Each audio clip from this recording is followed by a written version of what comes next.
Hey, Assalamualaikum warahmatullahi wabarakatuh. Apa kabar semuanya? Semoga sehat selalu dan tetap jaga kesehatannya ya. Stay at home. Selamat datang di channel Suang Project. Kali ini saya mohon maaf, wajah saya tidak ditampilkan seperti video sebelumnya karena mungkin terkesan menyeramkan. Saya seram, Anda pun mungkin juga seram.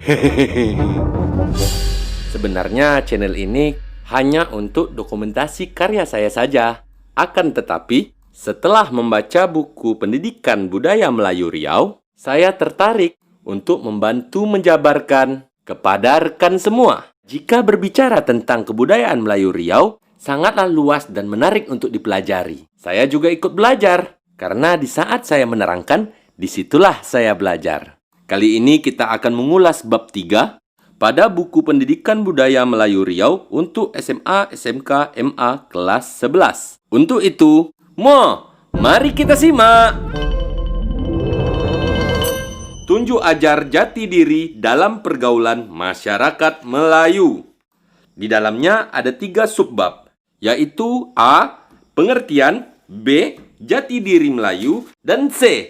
Orang patut. A. Pengertian. Identitas di dalam Kamus Besar Bahasa Indonesia berarti ciri-ciri, gambaran, atau keadaan khusus seseorang atau suatu benda. Identitas dapat berupa ciri khas yang dapat dilihat, dirasakan, diraba, dan diterawang. Bukan, itu untuk melihat uang. Identitas juga berupa kebiasaan, pola-pola tradisi, serta karya-karyanya. Sedangkan jati diri sering diartikan sama dengan identitas. Akan tetapi, jati diri lebih ke makna, inti, jiwa, semangat, dan daya gerak dari dalam atau spiritualitas. Hal ini pernah diungkap oleh Bapak Tenas Effendi. Jika identitas menitik beratkan kepada aspek-aspek luaran sebagai wujud indrawiya, sedangkan jati diri menitik beratkan kepada aspek-aspek dari dalam sebagai wujud batiniah, maka sesungguhnya jati diri adalah nilai-nilai luhur yang mendarah daging dalam diri seseorang atau suatu kaum atau suatu bangsa. Juga dijadikan sebagai acuan hidup, pedoman hidup, pegangan hidup, dan landasan hidup. Oleh karena itu, kita sebagai manusia harus punya jati diri. Takbir! Allahu Akbar! B. Jati diri Melayu.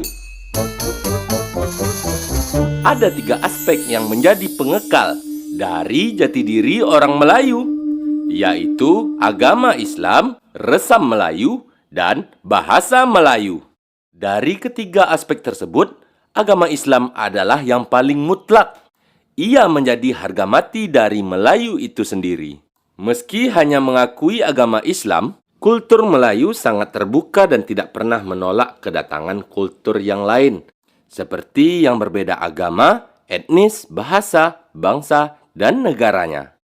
Melayu berkembang karena Islam, dan Islam merupakan jati diri kemelayuan. Hal ini menjadi salah satu penyebab mengapa orang di luar Islam yang menjadi mu'alaf disebut masuk Melayu. Begitu juga sebaliknya. Bila orang Melayu keluar dari agama Islam, tanggallah hak dan kewajibannya sebagai orang Melayu. Dalam ungkapan adat dikatakan, barang siapa yang meninggalkan syarak, maka ia meninggalkan Melayu. Siapa yang memakai syarak, maka ia masuk Melayu. Bila tinggal syarak, maka gugurlah Melayu. Nah, apakah adik-adik dan rekan-rekan semuanya sudah mengetahui apa itu syarak? Di dalam Kamus Besar Bahasa Indonesia, syarak berartikan hukum yang bersendi ajaran Islam, atau bisa disebut dengan hukum Islam. Oleh karena itulah, kekuatan persebatian antara orang Melayu dan agama Islam tercermin dalam ungkapan adat.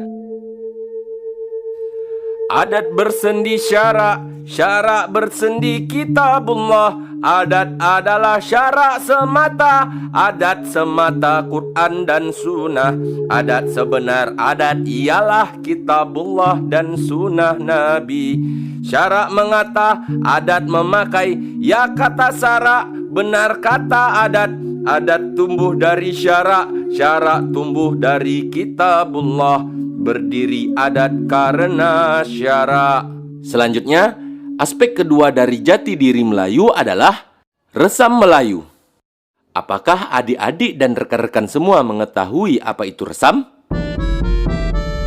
Ya, resam adalah merupakan jenis tumbuhan paku yang besar yang biasanya tumbuh pada tebing-tebing di tepi jalan atau di semak-semak belukar.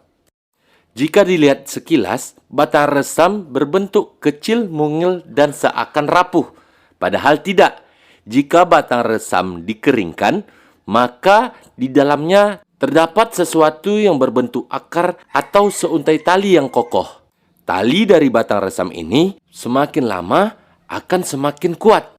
Oleh karena itu, tali dari batang resam sering dijadikan masyarakat sebagai anyaman atau pengikat benda-benda, sebagai pengganti rotan atau juga tali temali.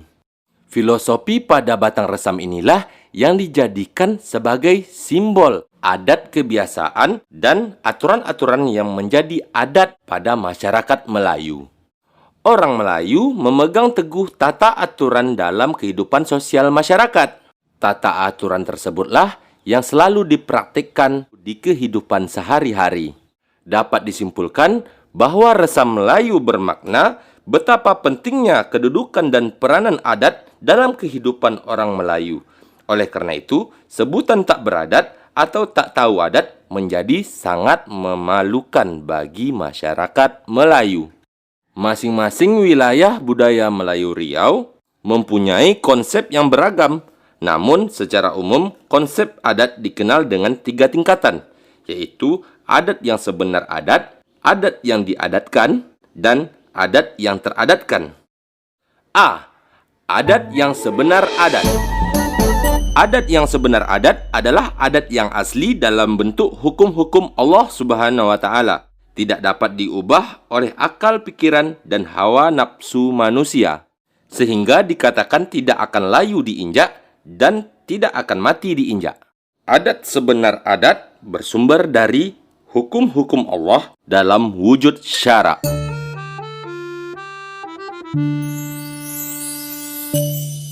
B. Adat yang diadatkan. Adat yang diadatkan adalah hukum, norma, atau buah pikiran leluhur manusia yang piawai.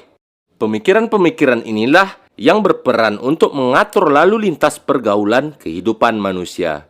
Adat yang diadatkan bisa mengalami perubahan dan perkembangan sesuai dengan kemajuan zaman, bisa ditambah dan juga bisa dikurangi, agar tetap dapat menjawab tantangan kehidupan masyarakatnya. Di dalam ungkapan disebutkan, adat yang diadatkan, adat yang turun dari raja, adat yang datang dari datuk, adat yang cucur dari penghulu, adat yang dibuat kemudian putus mufakat, adat berubah, bulat kata, adat berganti, sepanjang hari ia lekang, beralih musim ia layu, bertuhan angin ia melayang, bersalin baju ia tercampak, adat yang dapat dibuat-buat. C. Adat yang teradatkan. Adat yang teradat merupakan aturan budi pekerti sehingga membuat penampilan manusia yang berbudi bahasa dipelihara dari generasi ke generasi berikutnya sehingga menjadi budi pekerti orang Melayu. Adat ini merupakan konsekuensi bersama yang dirasakan sebagai pedoman untuk menentukan sikap dan tindakan dalam menghadapi setiap peristiwa dan masalah-masalah yang dihadapi. Oleh karena itu, adat yang teradat juga dapat berubah sesuai dengan nilai-nilai baru yang berkembang.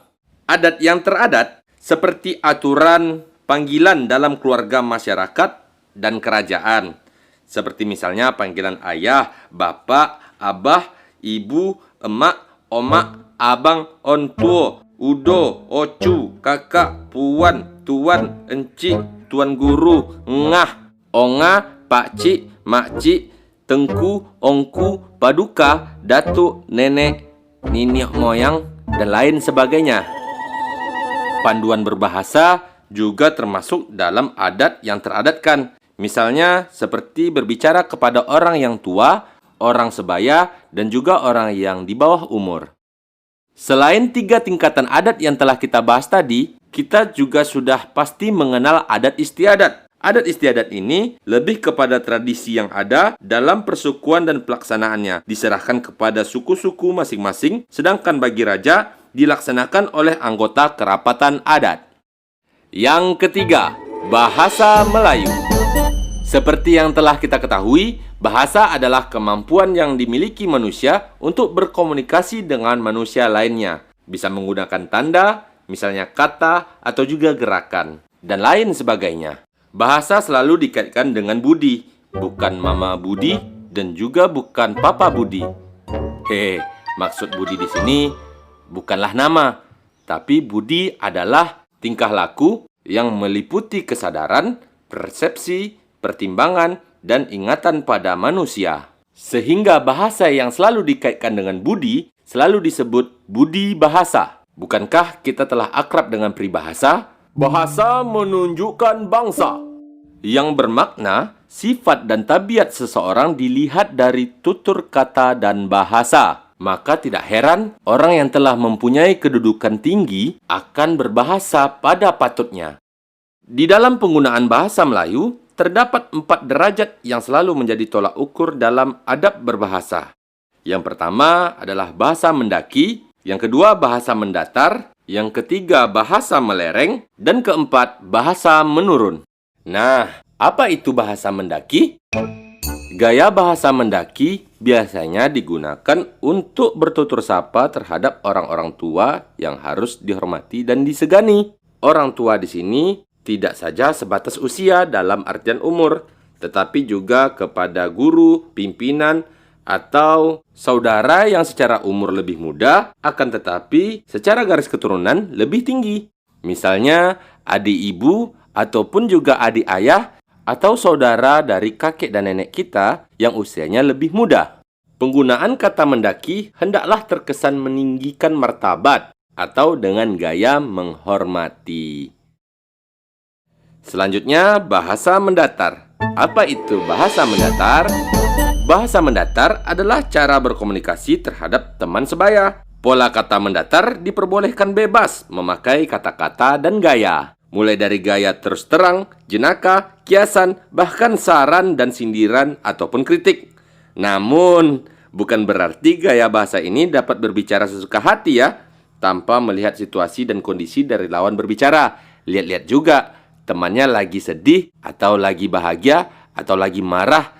Ya, tergantung situasi. Nilai sopan santun tetap dijaga untuk menghindari kemungkinan menyakiti hati teman sebaya tersebut. Selanjutnya, apa itu bahasa melereng? Bahasa melereng merupakan adab berbicara dengan orang semenda. Apakah kalian tahu apa itu semenda? Yo, semondo bahasa awak. Ya, semenda adalah ipar. Bisa kakak ipar, adik ipar, abang ipar, dan lain sebagainya. Di dalam adat Melayu, seseorang tidak diperbolehkan berbicara secara bebas atau langsung kepada iparnya. Orang semenda biasanya lebih dipanggil dengan gelar, juga dipakai gaya berkias atau kata perlambangan. Hal ini dimaksudkan untuk menjaga perasaan orang semenda tersebut. Selanjutnya, apa itu bahasa menurun? Kata menurun yakni cara berkomunikasi dengan kanak-kanak atau kepada orang yang usianya lebih muda. Pola kata menurun cenderung seperti menyayangi dan mengayomi. Alah timang-timang, alah sayang-sayang. Contoh dari pola kata menurun, ya seperti saya gunakan ini. Itu membuktikan bahwa saya sayang kalian semuanya. 4 derajat bahasa tersebut harus diimbangi dengan tindakan berbahasa yang santun, yakni mencakup kemampuan memilih kata, kesesuaian bahasa dengan pikiran dan perasaan yang hendak dikemukakan, serta kearifan merangkai kata. Dari tindakan berbahasa seseorang, dapat ditentukan apakah ia tergolong orang yang santun atau tidak. Tindakan bahasa yang santun meliputi bercakap, adat bercakap mengandung adab, berbual, adat berbual mengandung akal, berbicara, adat berbicara berkira-kira, berbisik, adat berbisik berbaik-baik, berujar, adat berujar bertunjuk ajar, bertutur, adat bertutur menuruti alur, dan berbincang, adat berbincang menuruti undang. Oleh karena itu, adat budaya Melayu mengajarkan bahwa bahasa memiliki fungsi yang utuh, yaitu 1. Alat komunikasi, menyampaikan, menerima pesan, pernyataan pikiran, dan perasaan. 2. Penanda jati diri, menunjukkan siapa dan dari mana orang tersebut. Dan yang ketiga, cerminan budi, memantulkan gambaran pribadi seseorang sebagai makhluk sosial. C. Orang patut. Orang patut adalah orang yang dapat dijadikan panutan dan suri tauladan, tempat bertanya, pelindung, penunjuk jalan, serta mampu menyelesaikan tiap-tiap masalah yang ada, menyelesaikan yang kusut dan menjernihkan yang keruh, baik dalam agama, adat, ataupun juga pemerintahan. Orang patut mempunyai kearifan bertindak dalam menyelesaikan masalah. Orang patut juga mempunyai ketajaman berpikir dalam menemukan gagasan dan ide. Petuah nasihatnya selalu didengar dalam menyelesaikan permasalahan yang dihadapi oleh anggota masyarakat. Orang patut bisa berasal dari berbagai bidang, seperti raja yang berkuasa, sultan, tengku, dan pembesar kerajaan, dipatutkan karena fungsinya sebagai pemimpin dan berkuasa. Orang patut yang kedua adalah pemimpin adat dan ninik mama, seperti patih, batin, orang godang, khalifah, monti atau menti, tengganai, hulu balang, dubalang, dipatutkan karena fungsinya sebagai pemimpin di dalam persukuan, memimpin anak dan kemenakan. Orang patut yang ketiga adalah pemimpin ritual upacara dan pelaku-pelaku budaya, seperti guru silat, dukun, bomo, kumantan, dan bidan kampung. Dipatutkan karena memiliki pengetahuan adat, budaya, serta perkampungan, obat-obatan tradisional, spiritualitas, dan pemimpin seni budaya tradisional. Orang patut keempat adalah kaum agamawan, alim ulama, seperti imam masjid, guru ngaji, guru tarekat, khalifah, mufti, kadi, dipatutkan karena pengetahuannya dalam bidang agama. Dan orang patut yang kelima adalah kaum cerdik pandai, seperti pemuka masyarakat, guru sekolah, dan orang-orang berilmu lainnya. Dipatutkan karena kewibawaan dan ilmu pengetahuan yang mereka kuasai. Kehadiran yang demikianlah yang menyebabkan masyarakat merasa mempunyai keterikatan moral terhadap orang patut. Ia bisa membedakan mana yang baik dan mana pula yang buruk, mana kilat beliung dan mana pula yang kilat cermin. Jika orang-orang ingin pergi, mereka menjadi tempat bertanya. Jika orang-orang pulang, mereka menjadi tempat bercerita. Mereka inilah yang diibaratkan sebagai pucuk jala pumpunan ikan. Yah, akhirnya sudah tidak terasa. Setelah 18 menit, kita mempelajari tunjuk ajar jati diri dalam pergaulan masyarakat Melayu. Ya, ternyata jati diri dalam Melayu adalah nilai-nilai kebaikan yang melekat dalam diri seseorang. Seperti nilai luhur dalam acuan hidup, pedoman hidup, pegangan hidup, landasan hidup orang Melayu. Dan juga jati diri dikelompokkan ke dalam 3 aspek dasar, yaitu budi bahasa, pakaian diri, dan adab. Budi bahasa menjadi peran penting bagi orang Melayu dalam menentukan tinggi rendahnya kualitas diri seseorang. Biarlah salah kain, asal jangan salah cakap. Pakaian diri pada dasarnya adalah penyimbang kehidupan duniawi dengan akhirat, berdasarkan nilai-nilai asas yang berlaku dalam budaya Melayu. Adab wujud dalam tingkah laku, tutur kata, dan nilai-nilai kesopanan untuk menunjukkan rasa hormat, kerendahan hati, penyerahan diri, dan yang menjadi cermin kemuliaan seseorang. Ya, alhamdulillah kita telah sampai di penghujung bahasan. Mohon maaf atas segala kekilafan atau juga penjabaran saya yang kurang berkenan. Semoga saja pembahasan kita ini dapat menjadi ilmu dan dapat kita praktekkan di kehidupan sehari-hari. Sampai jumpa kembali di konten Suang Project berikutnya. Mari berbagi ilmu dan saling berapresiasi. Suang Mo!